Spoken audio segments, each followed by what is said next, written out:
One. Good morning, Euchee Creek. Today is Tuesday, November 13th, and I'm Miss Collins, and this is Dawson Smith. Please join me in singing the Star Spangled Banner with the fourth grade choir.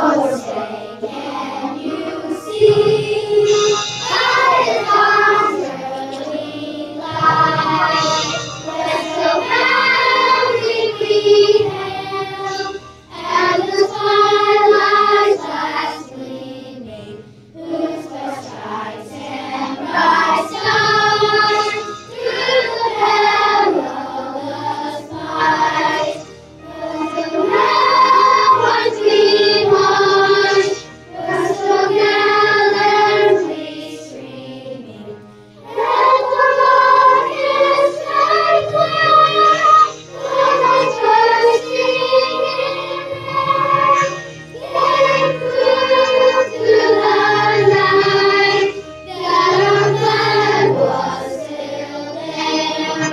Oh, say does that star-spangled banner yet wave? O'er the land of the free,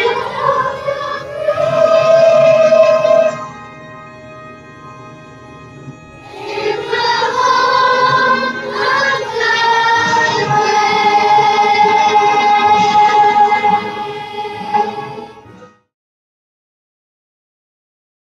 Good morning, Euchee Creek. This is Mrs. Jurgen with a few words of wisdom. There's an old German proverb that goes like this: people show their character by what they laugh at. Comedians stumble and fall and spit and stammer to make us laugh, not just at them, but at ourselves. In other words, they invite us to laugh with them. So why isn't it okay when a fellow student stumbles or falls or spurts and stammers? There's a big difference between laughing at a comedian or someone who's deliberately trying to make us laugh and laughing at someone who isn't. Remember, it's one thing to laugh, it's another thing to make others feel ashamed. The next time a fellow student does something you're tempted to laugh at, be respectful and ask yourself this question: am I laughing with her or at her?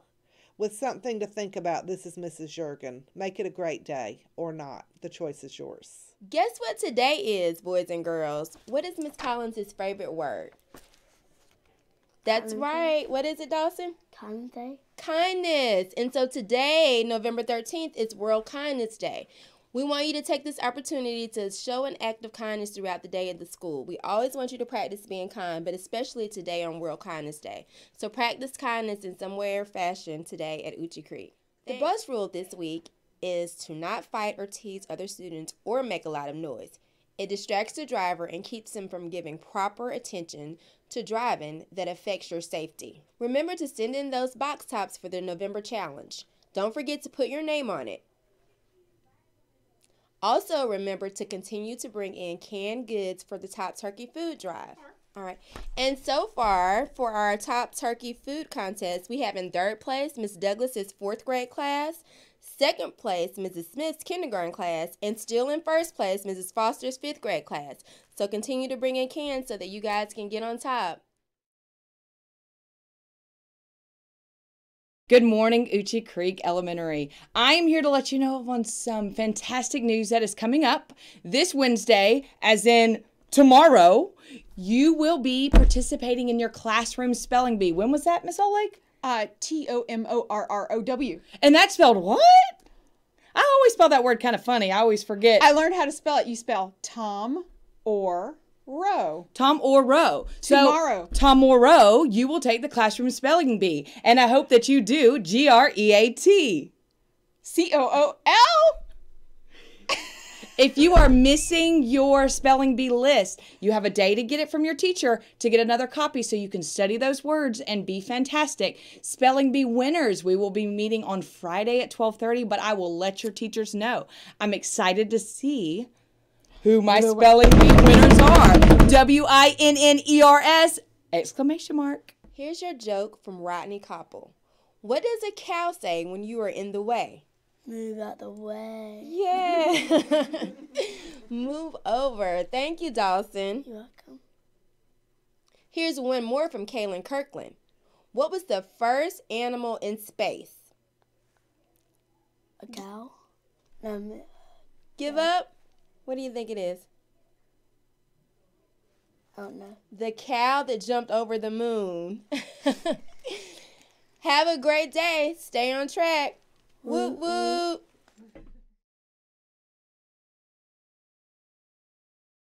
In honor of World Kindness Day, I have a special story for you called Each Kindness by Jacqueline Woodson.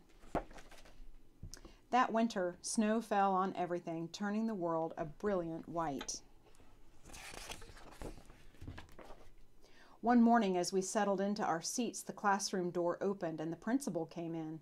She had a girl with her, and she said to us, "This is Maya." Maya looked down at the floor. I think I heard her whisper, "Hello." We all stared at her. Her coat was open, and the clothes beneath it looked old and ragged. Her shoes were spring shoes not meant for the snow. A strap on one of them had broken. Our teacher, Mrs. Albert, said, "Say good morning to our new student." But most of us were silent. The only empty seat was next to me. That's where our teacher put Maya. And on that first day, Maya turned to me and smiled. But I didn't smile back. I moved my chair, myself, and my books a little farther away from her. When she looked away, I turned to the window and stared out at the snow. And every day after that, when Maya came into the classroom, I looked away and didn't smile back. My best friends that year were Kendra and Sophie. At lunchtime, we walked around the schoolyard, our fingers laced together, whispering secrets into each other's ears. One day, while we were near the slide, Maya came over to us. She held open her hand to show us the shiny jacks and tiny red ball she'd gotten for her birthday. "It's a high bouncer," she said, but none of us wanted to play. So Maya played a game against herself. That afternoon, when we got back into the classroom, Maya whispered to me, "Bet you can't guess who the new Jack's Champion of the World is." Behind me, Andrew whispered, "Chloe's got a new friend. Chloe's got a new friend." "She's not my friend," I whispered back. 3 weeks passed. Every day, we whispered about Maya, laughing at her clothes, her shoes, the strange food she brought for lunch. Some days Maya held out her hand to show us what she'd brought to school: a deck of cards, pickup sticks, a small tattered doll. Whenever she asked us to play, we said no. The days grew warmer and warmer. The pond thawed, grass began growing where snow once had been. One day, Maya came to school wearing a pretty dress and fancy shoes, but the shoes and the dress looked like they'd belonged to another girl before Maya. "I have a new name for her," Kendra whispered. "Never knew. Everything she has comes from a second-hand store." We all laughed. Maya stood by the fence. She was holding a jump rope but did not come over to ask us if we wanted to play. After a while, she folded it double, rolled the ends around each hand, and started jumping. She jumped around the whole schoolyard without stopping. She didn't look up once, just jumped, jumped, jumped. The next day, Maya's seat was empty. In class that morning, we were talking about kindness. Ms. Albert had brought a big bowl into class and filled it with water. We all gathered around her desk and watched her drop a small stone into it. Tiny waves rippled out away from the stone. "This is what kindness does," Mrs. Albert said. "Each little thing we do goes out like a ripple into the world." And then Miss Albert let us each drop a stone in as we told her what kind things we had done. Joseph had held the door for his grandmother. Kendra helped change her baby brother's diaper. Even mean old Andrew had done something. I carried teacher's book up the stairs, he said, and Miss Albert said it was true. I stood there, holding Miss Albert's rock in my hand, silent. Even small things count, Miss Albert said gently. But I couldn't think of anything, and passed the stone on. Maya didn't come to school the next day, or the day after that. Each morning I walked to school slowly, hoping this would be the day Maya returned and she'd look at me and smile. I promised myself this would be the day I smiled back. Each kindness, Miss Albert had said, makes the whole world a little bit better. But Maya's seat remained empty, and one day Miss Albert announced to the class that Maya wouldn't be coming back. Her family had to move away, Miss Albert said, and then she told us to take out our notebooks. It was time for spelling. That afternoon I walked home alone. When I reached the pond, my throat filled with all the things I wished I would have said to Maya.